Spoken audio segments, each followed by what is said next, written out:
Good morning. My name is Judith Sax and I'm the Chief Academic Officer of Studiosity. Should I also say kia ora?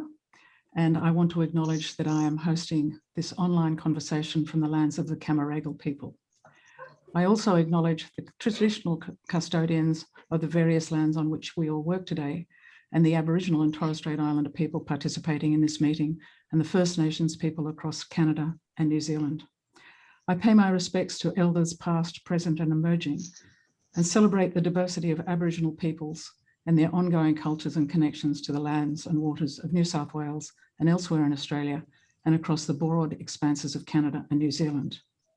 I welcome our colleagues from Canada and New Zealand.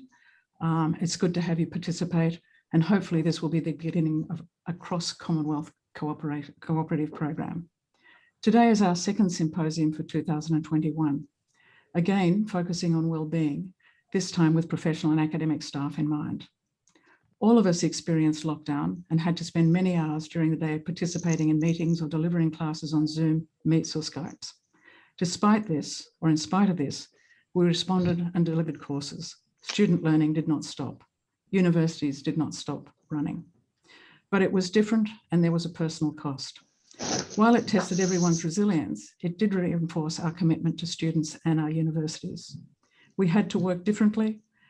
How many times did we see a child wanting a parent's attention in the background or a cat walking across a keyboard? We were invited into people's new workplace. For some, there was a space that they could conduct their work in. For others, it was more difficult. Discussions are now being held in universities about how do we work and where do we work.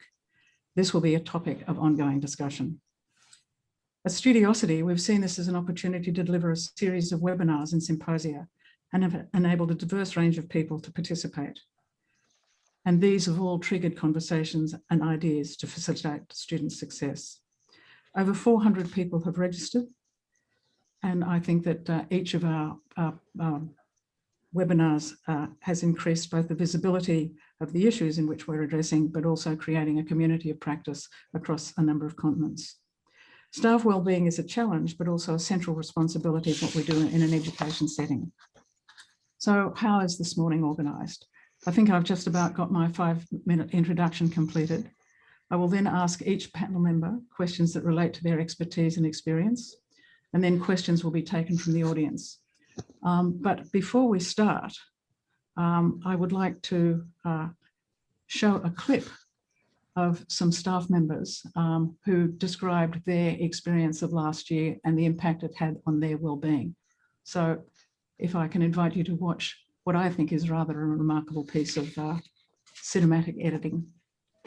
In my case, I'm working at home for various periods of lockdown, trying to sort of homeschool my kids while teaching classes virtually, and then feeling guilty on all fronts. So that feeling of like, well, I'm a terrible mom, I'm a terrible teacher, I'm a terrible researcher. So like that kind of feeling, I think that that was not just me that felt that way. A lot of people are very stressed out, not only for job security, but also you feel guilt if you're one of the people who survive the cuts. And then, of course, there's huge workload challenges. You may not be teaching as many students face-to-face, but you're still teaching a lot of students. There's a significant cultural piece, I think, that needs to be done at the moment, and that's about re-engaging with staff and reconnecting with staff, instilling a sense of belonging and connectedness again, and reminding staff of a sense of purpose. One thing that I've been super impressed with is the camaraderie between staff. Many staff have been out of their depths and in this totally new environment. And I've seen a lot of my colleagues helping each other, and that's amazing. My colleagues are people too, students are people too. We are not just our work. Our work is important. I love my job. I love research. I do it because I love it. But at the same time, I can't only exist for that one thing. And I can't run myself ragged because I'm no good for anybody if I do. What I think would be useful is if we can all learn from this experience. You know, I'm excited about what's going to happen in the future with digital education, but I just wish that we didn't have to go through a pandemic to get that change.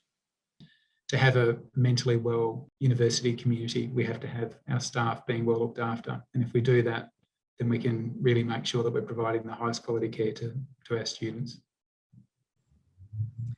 So we've got the staff perspective from three people from Australia and Canada. But could I ask the members of the panel just to introduce themselves briefly and just tell us about your background experience in universities? And Professor Terry, if I could invite you to speak first. Thank you. Thank you very much, Judith, and thank you for organising this important symposium. So my name's Debbie Terry. I'm Vice-Chancellor of the University of Queensland, currently Chair of Universities Australia, and previously Vice-Chancellor of Curtin University. Thank you. Giselle. Kia ora, Judith, and hello from Aotearoa, New Zealand. My name is Giselle Byrnes and I'm Provost at Massey University. I've also worked in the Australian higher education sector and delighted to be part of this conversation today. Noreen. Thanks, Judith. I'm situated on the northeast coast of the continent of North America. I'm at Memorial University of Newfoundland, and I am currently on administrative leave, but I served as Provost and Vice President Academic at Memorial for almost 7 years. And before that, I was a Dean of Graduate Studies at Memorial, and I've been here with the university for over 3 decades. I was president of the Canadian Federation for the Humanities and Social Sciences for 4 years, and have done a lot of work on the national scene as well. Currently almost luxuriating in a post-provostial position. And Professor Schmidt. Yes, I'm Brian Schmidt from the Australian National University. I made an unusual jump from professor to vice chancellor in 2015 after immigrating to Australia from North America in 1995.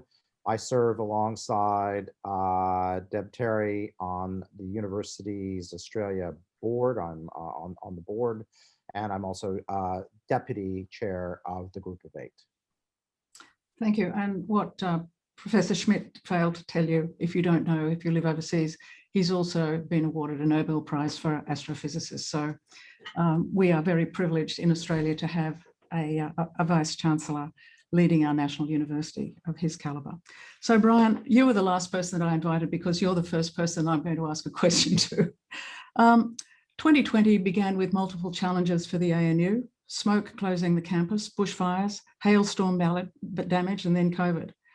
Describe what 2020 was like for staff at the ANU, and then what are the top 1 or 2 priorities that have emerged in response to the pandemic? Thanks, Judith. Well, yeah, 2020 started poorly for us. Actually, the end of 2019, we had smoke from bushfires come rolling through Canberra. And at the beginning of 2020, we had to close our campus for a week, which was, first for the campus. And we had people's with their properties and some of our own property being threatened by bushfires. So what we found is that our staff literally didn't get that Christmas break of 2020 because we were sort of all on edge here in Canberra. That was followed up on the 20th of January with a hailstorm that will end up being probably the 2nd largest insurance claim in the history of Australia for a single institution. It destroyed almost every car on campus. It damaged 85 of our buildings. We had to close down campus again. And then on the 27th of January, we had our first critical incident meeting looking at the effects of COVID and what might happen, and had to, of course, immediately deal with students coming through or not being able to get into the country on the 1st of February. So we had our staff and quite frankly our students, but our staff really missing that break after a very intense 2019. So that was put our staff, I would say, in a fairly battered position at the beginning of the year, and then going into what has been, universally a challenging year across the world. So, we've been focusing on our staff and students as best we can. The pandemic, when we think about the pandemic, our first reaction was trying to protect our students and make safe our campus for our staff. So that was always at the front of mind. And so we've always tried to go out and be as transparent as we can with our staff to let them know why we're making decisions we are. So, right at the beginning of the year, the question is, how are we going to work from home? That was a huge switch. And so we went out, and I will say upset some of my fellow colleagues, but I still think it was the right thing to do, is we said, let's not overthink working at home. If you can do 25 hours a week, we're going to call that full. We know you're going to be juggling kids at home. Life is going to be complicated. So don't feel guilty, do your best. And what we found is that gave people peace of mind to say, I can do this. And I think most people found ways to work more than that and get what they needed done. But I think that was sort of set the standard of how we're going to deal with the event at ANU. In terms of dealing with our students, we had essentially to have the students leave campus at very short notice along with the staff. And we ended up having to go out and effectively pay out their contracts for their living expenses on campus because our partners declined to do so. And we had to make, essentially evacuate campus in 24 hours. Again, we're trying to do our best to put our staff and our students up front. But it has been a very challenging year. And I think one of the things we just have to be aware of as we focus on making our campus as good as possible for staff and students, it's not perfect. It's a long ways from perfect.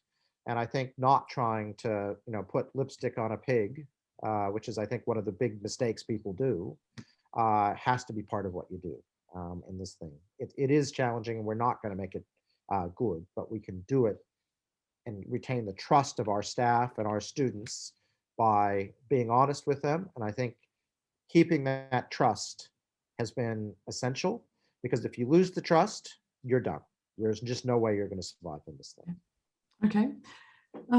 Debbie, from your position both as Vice Chancellor at UQ and also Chair of UA, what do you see some of the biggest staff wellbeing issues being across Australian universities? And what responses have you been seeing that you think, yes, that's been successful? No, thanks very, very much, Judith, and obviously acknowledge and agree with a lot of the points that Brian's made.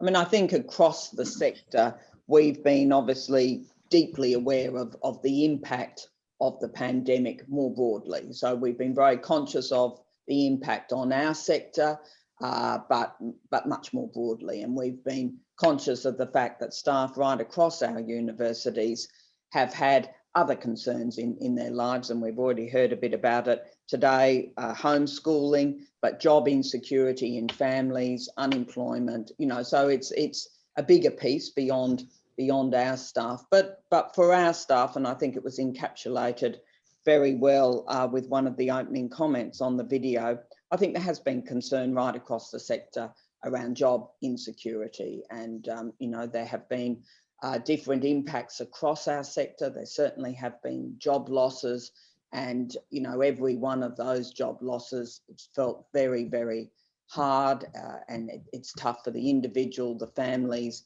and their communities. So that's been something that we've been deeply aware of, certainly from the Universities Australia perspective, but just living with that sense of insecurity, and our staff knowing that, yes, they may be fine, but they've seen some of their colleagues perhaps losing their positions, casual staff, tutors who have been involved in their teams. So I think that's certainly one big concern. I think the second big concern has been just around the workload. I mean, what was achieved last year by our staff right across the sector, academic staff and professional staff, was phenomenal. I mean, here at UQ, within a space of a week, 1,529 courses went from face-to-face delivery to online delivery. I mean, that is an enormous amount of work in a very short period of time. And then obviously that continued really for the whole of the year. And then now what we're seeing, and certainly in Queensland and in many parts of Australia, Obviously, we are back to quite a lot of face-to-face teaching, but we have many of our international students who haven't been able to travel to Australia. So I think our staff are deeply concerned about the students who haven't been able to travel, many PhD students, but also many students studying our courses. So staff now are, in many cases, doing face-to-face teaching as well as online teaching. So the workload is significant. And I was with a group of heads of schools here at UQ yesterday, and it's, you know, it really is a big issue because, you know, you can do things in the short term, but this is now more than a year since, you know, we moved all of the courses here at UQ online. And in many cases, we've got staff who are having to teach in this hybrid mode. And, you know, there's concerns with our early and mid-career researchers in terms of keeping up with their research, being able to stay competitive for grants and grant applications, etc. So I think we are really starting to see the impact of the stress associated with workload over a considerable period of time. Thank you. Giselle, in your role as provost in a university that has multi-campuses, what are some of the priorities that you've identified and put in place to ensure the duty of care to academic and professional staff? Kia ora, Judith, thanks for the question, and kia ora koutou also to the New Zealanders who are online today. I know there are quite a number of you. Look, picking up on the comments that have been made by my colleagues here today, reflecting also on the New Zealand situation, I think we've had really 4 key objectives here at Massey. And the first was really to ensure that staff and student wellbeing really was very much top of mind when we were making key decisions throughout last year. Our crisis management team included our health and wellbeing leader here at the university, along with student and staff representatives. And every one of the decisions that we made was considered through the lens of staff and student wellbeing. And that included mental health as well as physical wellbeing and safety. So we spent much of our time ensuring that our decisions considered the safety and the wellbeing of staff and students first, and then we worked out how to deliver an excellent learning and teaching experience with the wellbeing piece already being taken care of. And that was really important because it meant that we weren't creating some kind of bolt-on wellbeing approach, but it was fully integrated in terms of what we would be doing. Secondly, we prioritised very regular and clear communication with our people.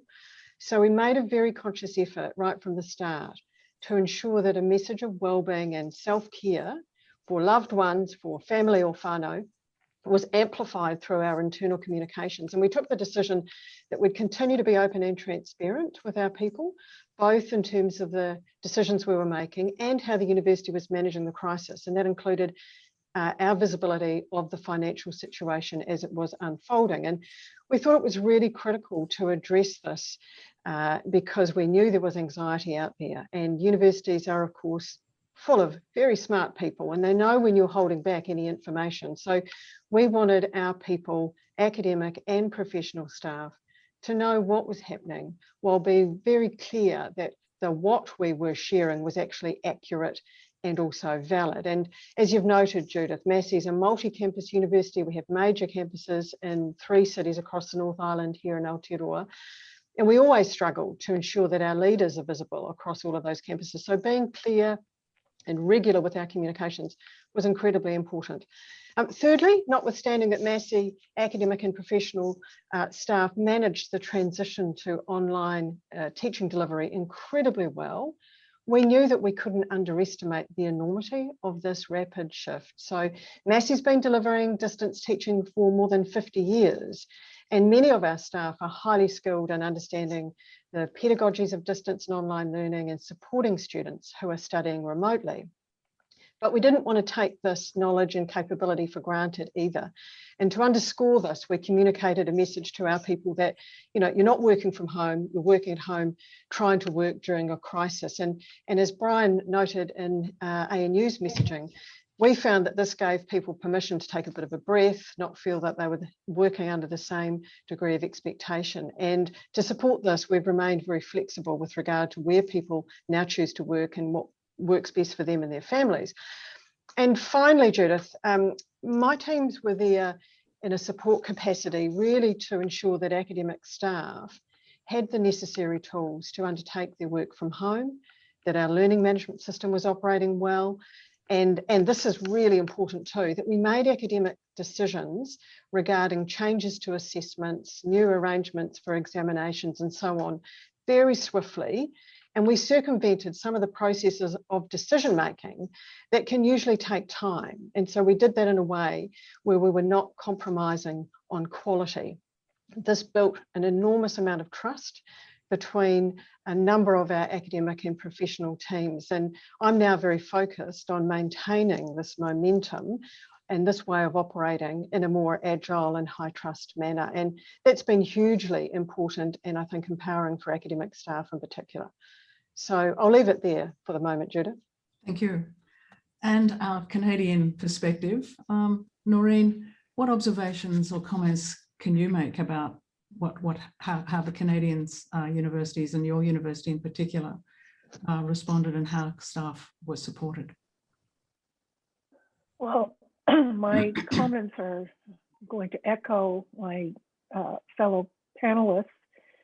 Really not a lot of difference, except that it's interesting hearing Brian talk about the bushfires and how 2020 began, because here in the city in which our largest campus is located, St. John's, where I live, we began 2020 with what came to be known as Snowmageddon. So we had, I think it hit CNN as a human interest story. We had a massive dump of snow that pretty much shut down the entire city and the university for a week. The city declared an emergency and everything stopped. We were all pretty much trapped within our houses. It took almost 2 weeks to dig out completely from that, never anticipating what would follow from that. That was January 17th, 2020. So we suspended classes. It was, of course, the start of what we would call our winter semester, and then slowly, crawled back to the university and started to get back into stride for the new semester. And then, of course, March happened and everything that we're talking about now. So people started speaking about 2020 in fairly dystopian terms very early, because one wondered, what was next after that kind of crisis. Again, not unlike the kind of experience you had on the other side of the world with the effects of climate change. So we're haunted in a way by the unique and heavy burden that staff and students were placed under, both being trapped in university residences, not being able to get food. There were food security issues around the snowstorm in the first place. And then just the feeling of being trapped, of course, in a very uncertain moment of what had just been declared as a pandemic. It's interesting, I noticed in questions that are coming through on the chat line that somebody asked how we define staff on this panel. In Canada, we tend to distinguish between staff as our professional or support staff and faculty, our tenure track or our tenured faculty, but that would include as well casual staff as faculty. So my Canadian friends and colleagues across the country who might be listening to this might be puzzled by the universalizing of the term staff. But it's an interesting distinction to think about in terms of how the university thought about supporting these different groups, because the machine, in order to keep the machine working, in order to supply the infrastructure for the shift to online learning very, very quickly, in order to ensure that those students who could not return to their home countries all over the world could be fed and looked after and safely housed. That machine was really propelled by what we would call the staff here, while the faculty were able to retreat to their homes by and large and start working from home. Not to say that was easy, and certainly as more time has passed, the more difficult that burden has been described as being and has become. But there were these distinctions that we had to keep in mind while we were attending, first and foremost, to the safety of our students. We have a relatively robust international student cohort, and that, I would say, was our primary concern, is what to do about the hundreds and hundreds of students who could not go home. We thought about our resident buildings, for instance, as something like cruise ships, that if one student caught the virus, of course, we'd be in a kind of cruise ship situation with the infection circulating from floor to floor to floor, and really not being prepared to deal with that kind of emergency crisis. And all of those questions were dealt with in the immediacy of the declaration of the pandemic. But staff as faculty were incredibly nimble, I think, as they have been probably all over our universities, in understanding the duty of care that we have for students, our obligations to maintaining the contract we have with our students to deliver our programs, our courses to them. And our Center for Innovation and Teaching and Learning really stepped up, and the professional staff there, as they have done, I'm sure, in almost every university in this country, really went to work to do the heavy lifting, almost 24/7, trying to put in place an infrastructure to, in the first place, just put the bandwidth in place, get the technology up to speed, make sure the IT was functioning at a professional level, because the whole issue of access was paramount, of course, and the unevenness of that and the inequities built into access became very well defined at the first blush of the pandemic. But I'm then, going to of course, have to cut you off, because I'm now getting a whole stream of questions. But certainly, okay, I'll stop. Go ahead. Feel free to do that. There's a message here from Jeannie Trinder, and two of you talked about trust. Brian, you talked about trust, and Giselle, you talked about trust.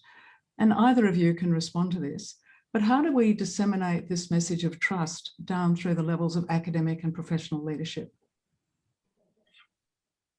Well, the Dutch have a saying that trust comes in on foot and leaves on horseback. So you don't just tell people be trustful. It has to be part of the way your organization runs. And so when you make clear, and we make clear in our value statement, that trust is something that is absolutely valued in the organization, and when people are not trustworthy, they pay a high penalty. That is the only way you can, I think, really disseminate it, is that you have to, it's definitely one of those values that comes from the top. And if the top is not trustworthy, then you usually lose your job, but it does tend to flow down through the organization. So I think it just has to be absolutely at the core of your being as a university, and not be tricky, and make sure that everyone is not tricky, and if they are, that they pay a consequence for it that is seen by everyone. Okay, Giselle? Yeah, great question, Judith. Thank you. I'm referring to it in two ways. I think the high level of trust that we saw demonstrated between academic and professional staff, and an absolutely mutually dependent relationship there. But also the trust that I think we saw demonstrated in the decision-making process. So if I can elaborate on that a little bit more, sometimes at our universities, our systems of academic governance and decision-making can be quite slow and can be quite cumbersome. We empowered our crisis management team, which had direct contact through to the academy and to the teaching academics and their representatives. We empowered them to make very swift decisions in real time about changes to assessments, changes to what we were teaching, changes to examinations, and so on. And I think, you know, the trust I'm referring to is the real-time aspect of actually hearing the concerns that academics were raising on the ground, as it were, and then responding to that very quickly. So we managed to kind of cut through some of the bureaucracy that we normally surround ourselves with, and we're very focused on maintaining that. And I think there's very much a spirit of reciprocity that underpins that trust. So that is what I'm referring to there. Debbie, do you want to make a comment? Yeah, no, thank you, Judith. And it is a very good question. I mean, I think, you know, trust goes to the absolute core of, as Brian said, our values as a sector right across our institutions. But through this pandemic, I mean, you know, I think you build trust with frequent, honest communication.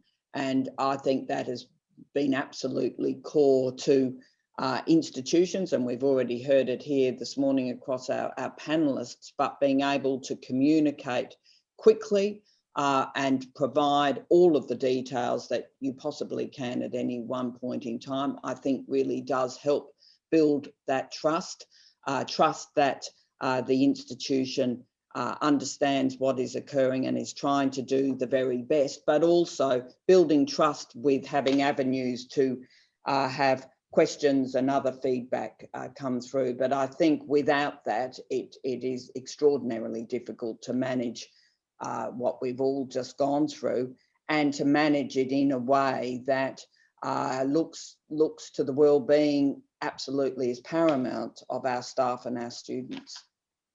And I know that in many universities, and certainly I'm sure it was at UQ and I know it was at ANU, there were staff forums, there were Zoom forums. But the challenge with Zoom is it's such one-dimensional.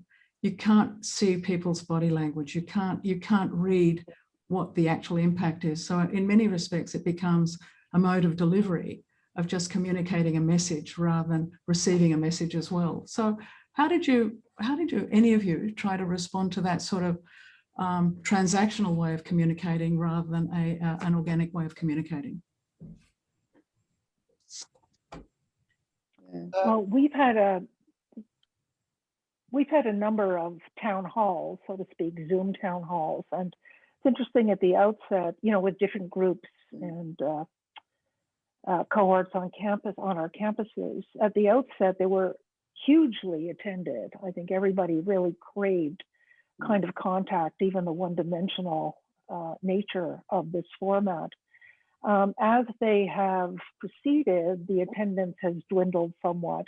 I mean, people have Zoom and town hall fatigue now and are craving a return to an in-person interaction. I think the challenge now is, how do you get people back onto campus? I think you might be further ahead in Australia than we are in Canada with that. We're not yet at the in-person class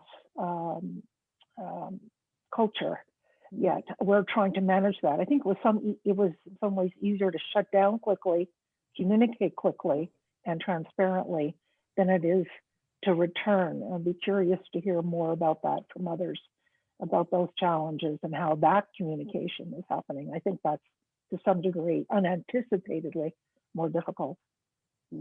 Brian, I saw that you were leaning forward to make a comment. I was actually, one of the, I guess, epiphanies for me is I actually find big Zoom town halls probably more effective than their in-person equivalent. First of all, much higher attendance. I'm a small institution, and I had a Zoom meeting that had 1,500 people attend. And because of the Q&A bit, we can go through questions at a rate probably 10 times higher. And as near as I can tell, the alphas don't dominate like they do in big town hall meetings. So I actually think it's one of the few places, the things that Zoom does better. Now, we all have Zoom fatigue and just sick of it and we want to get on campus. But I actually think I will continue to use the Zoom for some of the things. Zoom is not good when you go below 50 and you normally then start having one-on-one communications, it's pretty poor at that. But at the really big ones, I'm pretty happy with it. Debbie? Yeah, I would agree with Brian. I think for the big sessions, I was surprised actually at just how much interaction you could get, with many hundreds of people on the Zoom calls or the town halls, the virtual town halls, and it really was a good opportunity to hear from a full range of people, and then to be able to follow up with the questions afterwards, because you had a record of the questions and you could follow up. But what I'm now finding, and I think Brian's made the point, once you get to the smaller groups, because we are more back on campus here in Australia, largely across the country, you're really getting into more detail around the challenges. You do get more depth in terms of the questions and the conversation that you can have in the smaller groups. And I've been really appreciating that. And I know colleagues are, that you can just start really understanding the impact of how this is playing out, in an extended period of time. We're now more than a year. This is a long time, and people have been coping with quite a deal of stress. So being able to really have those conversations, explore other things that we can do as we continue to have to work, particularly in this hybrid mode, has been really important for me, and I know other colleagues have found that. Giselle? Thanks, Judith. Just to the points that have already been made, I mean, here in New Zealand, we're at alert level 1, which means that we are at liberty to come back on campus, students and staff, but we're also respecting those public health precautions. It can feel like we've returned to normal, but we know it's not. Here at Massey, we've taken a blended approach, or a hybrid approach, to our teaching and learning delivery. We were doing that pre-COVID. We're continuing to do that. And the same with the way in which we're managing meetings and so on. So we're doing more rather than less meetings via Zoom. As Brian said, we've found that across our 3 physical campuses, it's actually really useful to have everyone on the screen. Everyone has the same size square on a Zoom screen. And it's actually, we've found much more inclusive, and especially for those people who perhaps might still be working off campus if they are immune compromised and so on. So we're trying to be as flexible as we can, leveraging the opportunity, but we all love those embodied in-person experiences, I think. So here in New Zealand, I would just echo the kind of comments that have been made around the table so far. Thank you. In my preparation for today's meeting, I did some reading, and there was a comment that was made in Forbes magazine, and you used the word challenge, Noreen, and the comment was, it may be said that the challenge has been in learning how to survive through this uncertainty. The opportunity is to learn how to thrive. Do any of you want to make a comment on both the idea of the challenge, but also the opportunity that this has given? And in some respects, your responses to the last question about Zoom has indicated that the opportunity of Zoom is to reach larger audiences, but have other opportunities emerged? And anybody can answer this one. Can I just jump in there, Judith? But because that very much resonates with us here at Massey. So absolutely, the pandemic has provided us with an opportunity to accelerate and make changes that would otherwise have taken some time, and that's changes to what we teach, how we teach, and to ensure that we can be sustainable as an organisation in the future.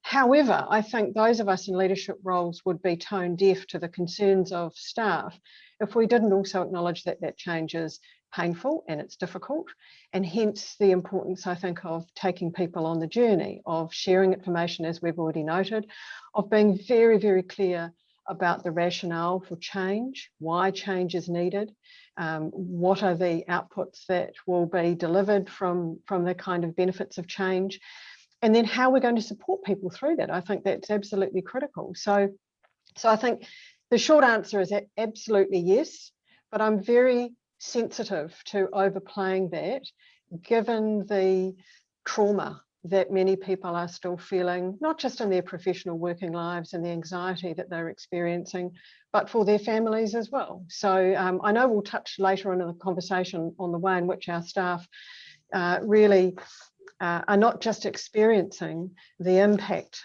within their working lives, but they're also, as one of our speakers said in the video introduction, you know, really connected into the rest of their lives. And I think we're seeing that very powerfully through the way that our staff are engaging with us and have been. Other comments? I mean, I think it's right. I think well, there's some opportunities going forward. I think we have to realize that this has not been fun or good for almost any of our staff. But I do think, you know, learning how to use digital media more flexibly has been good. We have the opportunity, I think, to bring flexibility into our workplace in a way that I don't think would have been acceptable a year and a bit ago. But I'm very focused. There's an up and bad side to that. Is flexibility may actually be, in some cases, you know, just at some level bad for people and bad for the institution if we don't do it well. So, you know, we're in that conversation of how we bring people back to class, what we reflected that I think Noreen was talking about. And people are, at some level, I worry that they're saying flexibility means I'm going to try to juggle my job and, you know, care at the same time. That's not good for our staff. It's very stressful.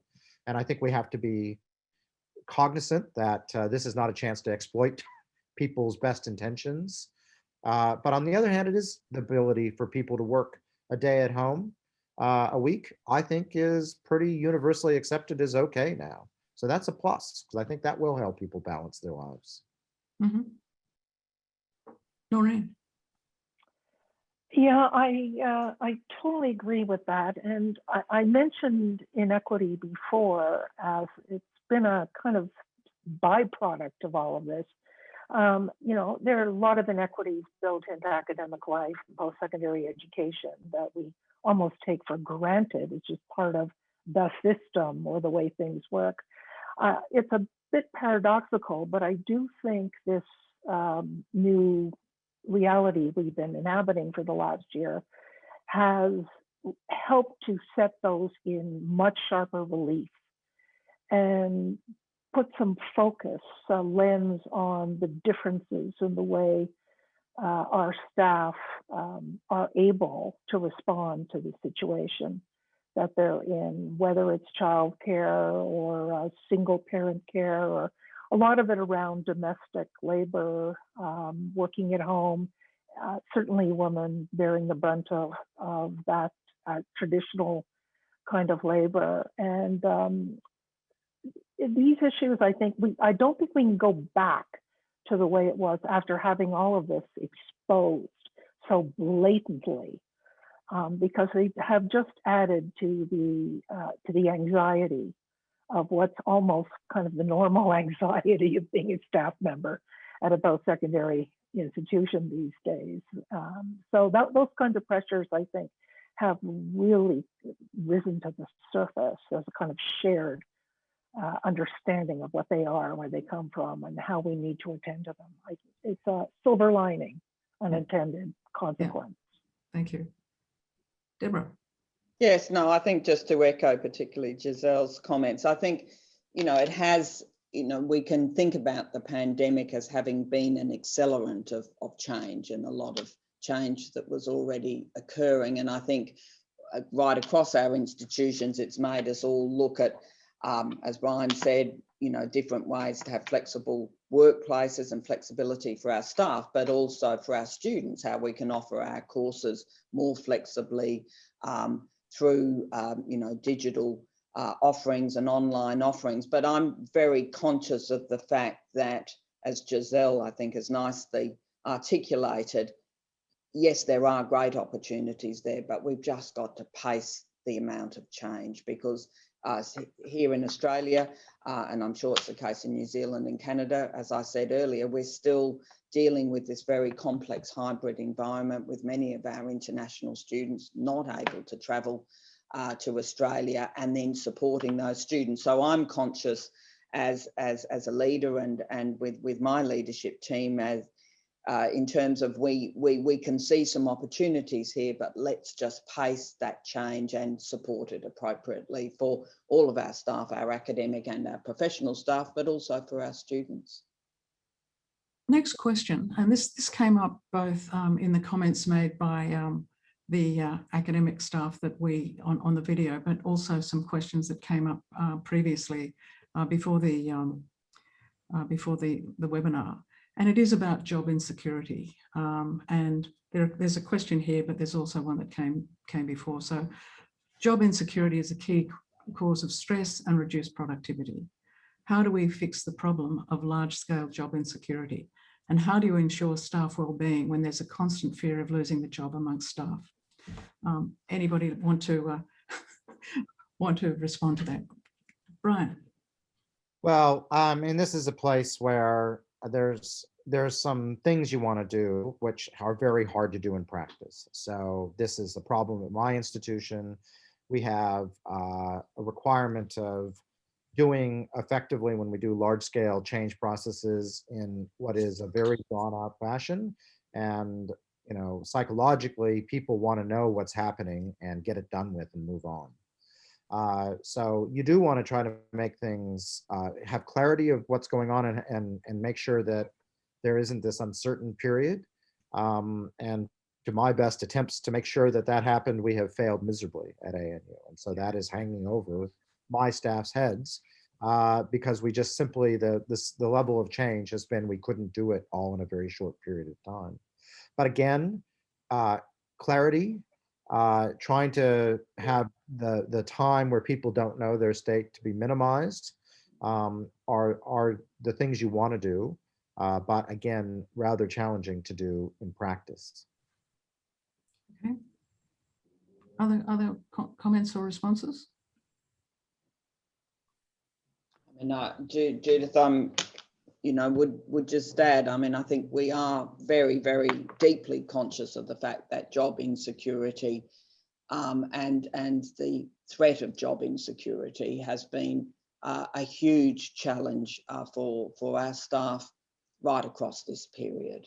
And I think, you know, as Brian has said, it is about where change is required, being absolutely clear with all of the messaging, ensuring that there is all of the appropriate consultation and support through those very difficult periods. And again, if I can come back to the broader comments around the need to communicate as much as possible to our staff, broadly, our staff cohort, both academics and professional staff, as to how the institutions are travelling in terms of you know, broad budget positions, giving as much information as possible, being clear in terms of how the planning is being undertaken, what factors are being taken into account, and being clear that, you know, for all of us, it is about protecting, obviously, through this difficult period, as many jobs as possible. But I think job insecurity and the threat of job insecurity has been, as we heard in the opening comments, one of the very significant challenges of this period, not only for our sector, but right across our communities. And we all need to acknowledge that because it has been a huge source of anxiety. And just there's a question here: when people are stressed and fatigued, relationships become fractious, creative thinking declines, and willingness to flex to suit new conditions wears thin and often breaks. Is sending people on recovery leave the only way to rebuild the creative thinking capacity of your workplace? I mean, Judith, I think that it's also all of the supports that absolutely we need to have in place. Employee assistance programs, all of those mechanisms, and you know, certainly I think at our institution we saw an increase in accessing of those services. We certainly did across our student body and being, providing that individual support is absolutely critical. And then I think if we go to some of the, the teams working creatively together and bonding, thinking about all of the different ways that we can do that, both online and where we can face to face. And I'm, as I've already alluded to in this session, I am seeing now that we are able to bring back groups onto campus. People are really looking for that. They're looking to have the discussions about how do we position ourselves for the future? What are the challenges? What are the specific, strategies that the university's putting in place, having input into those? People really, I think, are hungry for those opportunities to interact, but the virtual town halls, the virtual ways of bringing people together, absolutely critical through periods like this. Giselle. Yeah, Judith, thanks. So just a couple of comments in addition to what has already been offered. So I think in addition to the kind of resources and support that the organisation has a duty of care to extend towards its staff and its people, I think actually giving people permission to just tell themselves it's okay, enough is okay. We're working in a context here in New Zealand where, along with the public health messaging, there's been a very strong emphasis placed on kindness, that it is okay to be kind to one another. And that means cutting each other some slack. We work in communities where we have people who have very high expectations of themselves and those around them. So sometimes just dialing back a little bit and understanding that people are having hard times, and that we need to then think about the way in which we message, channeling some of those sort of compassionate leadership kind of thoughts. I think that's really, really important in terms of the kind of learning communities that we want to continue to grow and develop into the future. There's a question that came in beforehand, but another one reflects the same from Canada. And that question is, how do we address the disproportionate impact of COVID lockdowns on the time and stress budget of female academics? Do you have any suggestions for female academics struggling in departments with no collegiality, collaboration, or mentoring? Yeah, I certainly understand where that question is coming from, and it speaks to what I was more broadly mentioning before about the inequities that have been borne out or come into sharp relief because of the pandemic. Where is the modeling for the kindness, the permissive, or the permission to be kinder to each other coming from, if not from our leadership, the chairs and heads of our departments, our deans? It's a sad comment that there might be units or faculties or departments where women do not feel they have anywhere to go, or that they're, swimming upstream in a place that just doesn't want to recognize the challenges or struggles they have. I'm sure that's a commonly shared experience among women, not just in Canada, but elsewhere. Quite a lot has been written about it. There was an article, I think today, in Nature magazine, offering a kind of scientific definition of burnout in the academy. We could all define it pretty much along the same lines, but it does emphasize, after many surveys have been done throughout the year, particularly in the US, of academic staff, to assess the kind of workload anxiety and just work-a-day pressures that they're feeling. And not surprisingly, the percentage of women who expressed a rather profound sense of displacement and disengagement, anxiety, the pressures of competitiveness was very, very high, much higher than the surveys had revealed in the past under so-called normal times. So again, the situation seems to be exacerbated for women under these conditions. Any other comments that Deborah?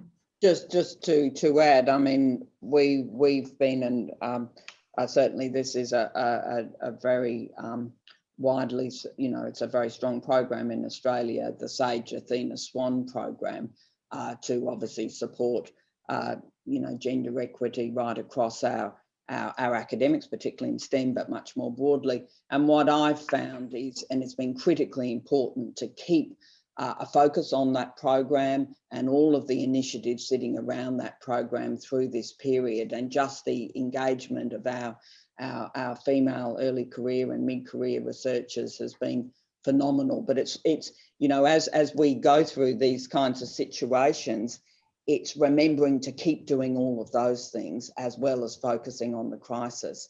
And I've been, and we've now put some additional funding into that program over the next couple of years to really support it, because as we've heard around the table and in the questions, it has been an issue that has been expressed by our female colleagues, and there's more that we need to do. And the Athena Swan program does provide a good mechanism to a good vehicle for that focused work. Giselle? Yeah, thank you. So look, I totally agree. I think programs like Athena Swan are fabulous. Here in New Zealand, we have the New Zealand Women in Leadership program, which has been running for a number of years. However, I also think it really comes back to Noreen's point around leadership. So we do expect our leaders, our heads of schools, our heads of academic units, and those who aren't in positional roles of leadership, but who have stepped up during the pandemic, to demonstrate some kindness, but also to be able to nuance our systems as an organisation to accommodate the inequities that have been exposed. So an example of that, for instance, is through our internal mechanisms of reward, such as academic promotion. We're now very focused on performance relative to opportunity. We're very focused on understanding women and men in their context. And so, you know, not defaulting to the normative career trajectory of an academic as pre-COVID might have guided us in our thinking.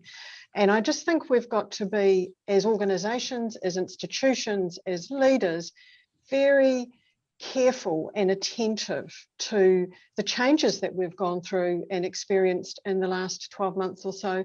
And we really don't know what the longer term impacts on research productivity, research careers are going to be like. And I know that we have many postgraduate research students, many early career researchers, an overwhelming proportion of whom are women, who are very anxious about how the rest of their careers will unfold. And I think it behooves us as leaders to really try and think very carefully about how our systems of support dovetail in there, whilst also thinking about equity and excellence, etc. Thank you. There are two questions about the future, and one of them was, there's no roadmap to this crisis. How, as leaders, have you supported yourselves so that you can support your communities? And then the other one was, how prepared are you now if another pandemic or major crisis were to emerge? What does this look like at a high level?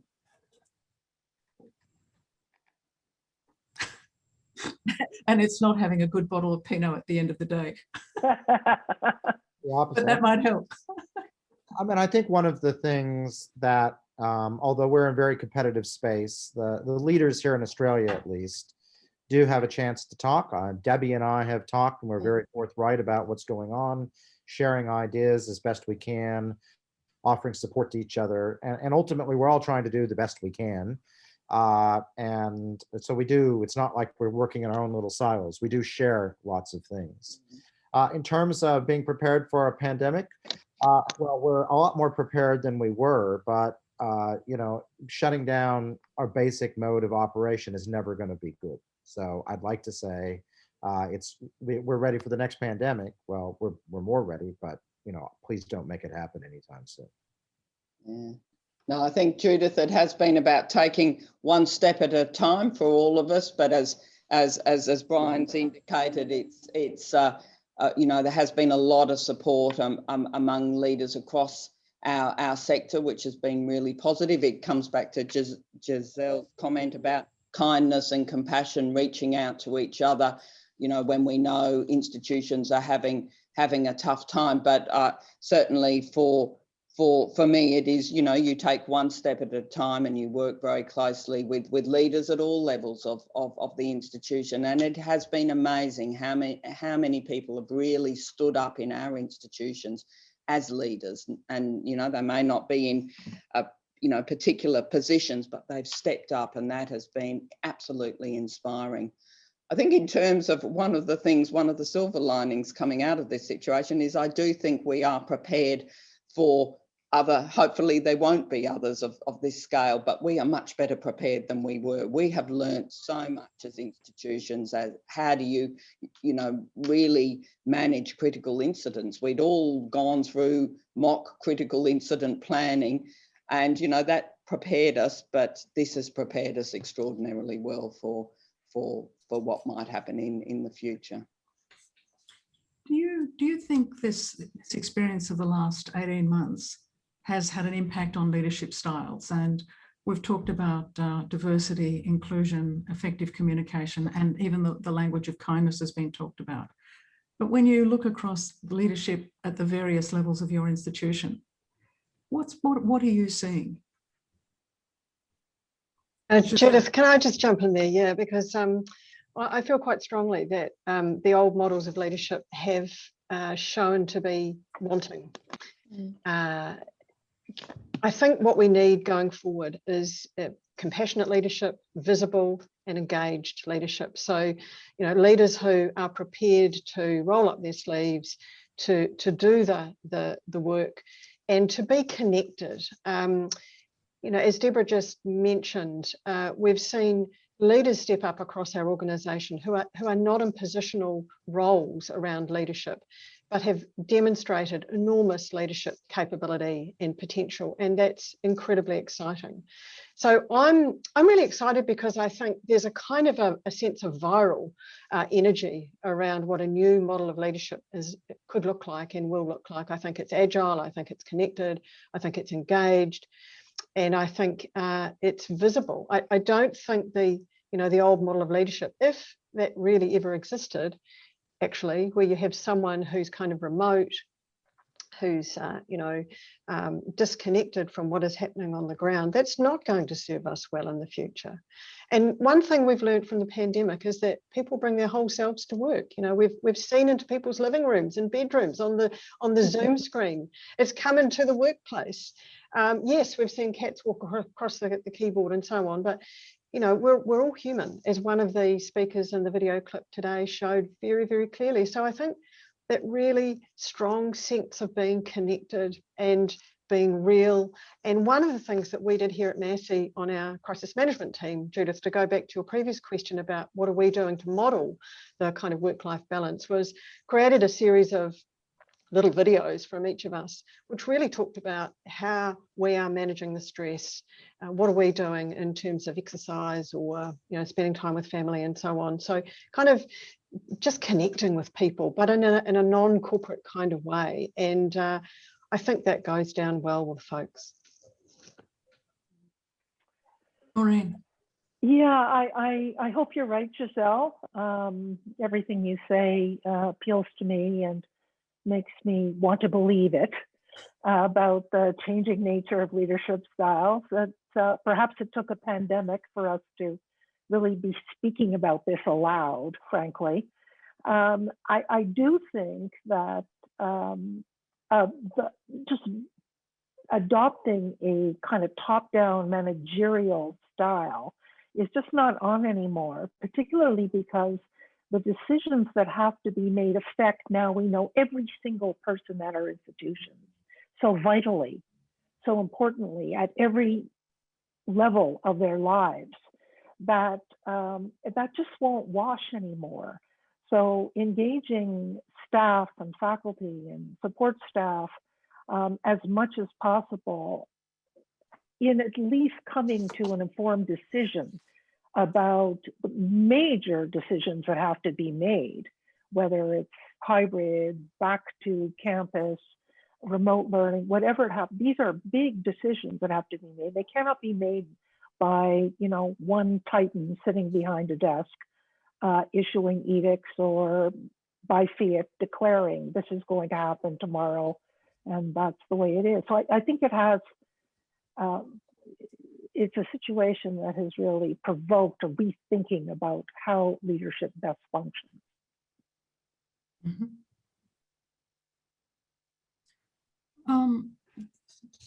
If you look at your own institutions and you did a temperature check of staff on campus, on a scale of 1 to 10, where does staff wellbeing fit now, and how are you measuring it, and what are you doing with the information?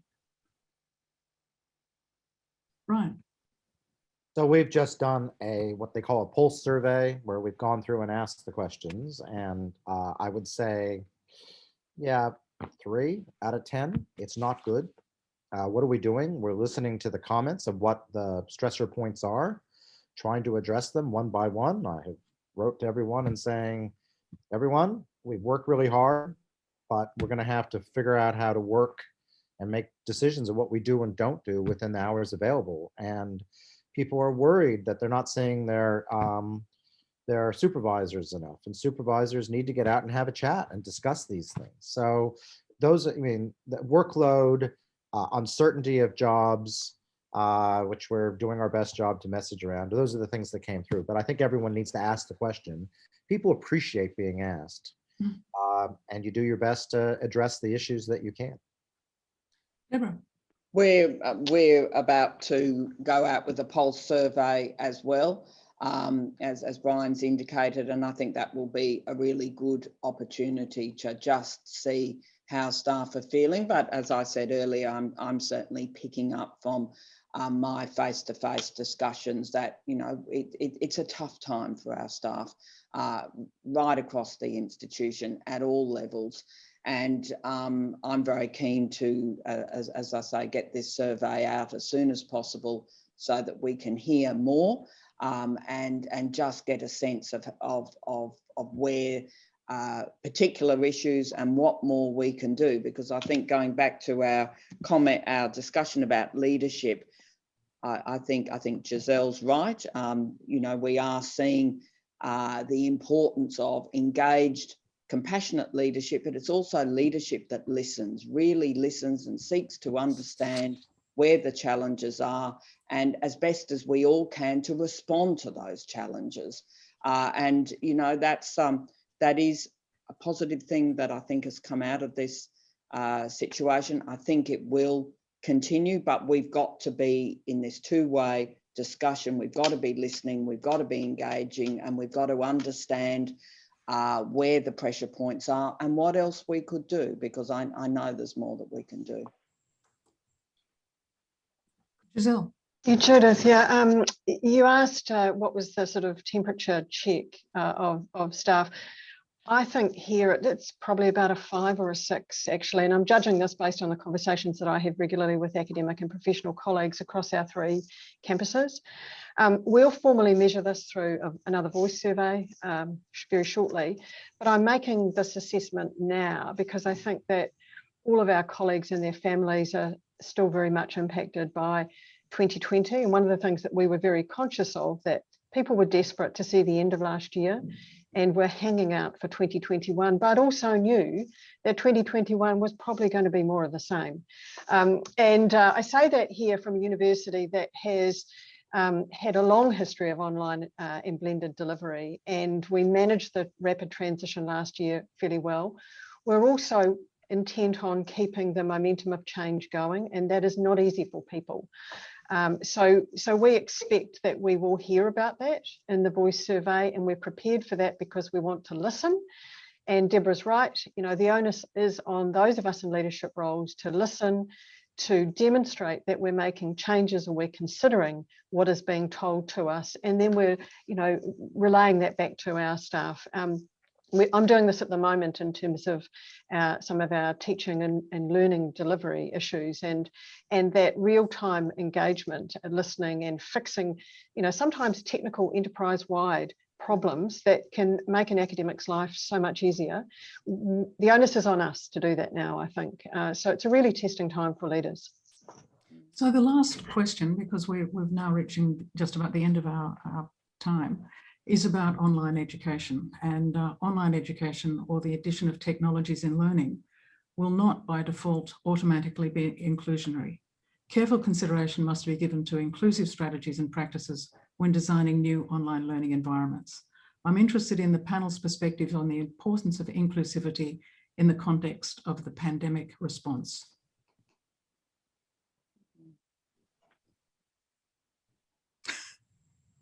Well, you have to build up expertise, and different institutions. My own has not really been in this space in a big way before, and so we're having to learn from institutions like Giselle's, which have done this more. Deakin, for example, here in Australia. So you have to design using the best evidence that you have. It is expensive, and there are all sorts of things that we have done. So for example, we have a large number of students in China. There are issues with the Great Firewall of China. I have spent a great deal of time negotiating with the Chinese embassy, being whitelisted through that, but it comes with certain, I would say, conditions. And we have put up a huge amount of IT infrastructure at unfortunately great expense to make it possible. So you have to use evidence, and then you have to spend money and not pretend that there's a short way around this. So it's like anything, if you're going to do it well, it needs to be designed with evidence and money spent. Giselle, you wanted to say something. Yeah, thanks, Judith. Yeah, look, as Brian has alluded to, Massey was in an advantageous position pre-COVID lockdown. More than half of our offerings were available in distance mode. So when we did that rapid shift to online, it was done incredibly quickly, as others have described, but we already had some know-how in terms of understanding how that operated. Notwithstanding that, we're very conscious that in that rapid, literally that sort of 48-hour shift, we had many staff who'd never taught online before. And so we're having to really prioritise academic development. We're having to really prioritise the personalised learning to students. And actually that can be beneficial in regards to the kind of wraparound support that we can offer to students who, for one reason or another, can't come to a physical campus. So at Massey, we're pursuing a blended approach. There are some subjects and disciplines that are best taught on campus, and they're in-person experiences that are highly valuable.